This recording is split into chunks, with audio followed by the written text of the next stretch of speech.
বিগত কয়েক মাস ধরে দেখতে পাচ্ছি যে বিলাসপুরে বিভিন্ন সময় দুই গ্রুপের ভিতরে যে বিবদমান ঝগড়াঝাটির কারণে তাদের ভিতরে যে বোমা তারা ইউজ করতেছিল, সেই বোমা বিভিন্ন সময় আমরা যখন অভিযান পরিচালনা করেছি তার ভিতরে যে বোমাগুলো ছিল অ্যাক্টিভ,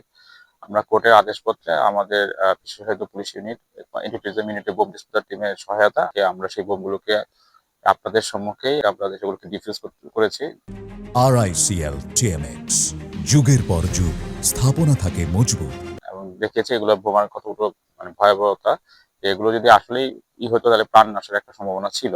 আমি আশা করব যে এলাকাবাসী তাদের এই বিষয়টাতে অনুধাবন করতে পারবেন যে জীবন নাশের আইটেম নিয়ে কখনো যেন তারা পারস্পরিক বিবদমান ঝগড়াতে যেন ব্যবহার না করেন, এতে সাধারণ লোকজনের জীবনযাত্রা মান যেমন নষ্ট হয়, জীবনের নিরাপত্তা থাকে, হুমকিও থাকে। এবং পাশাপাশি যারা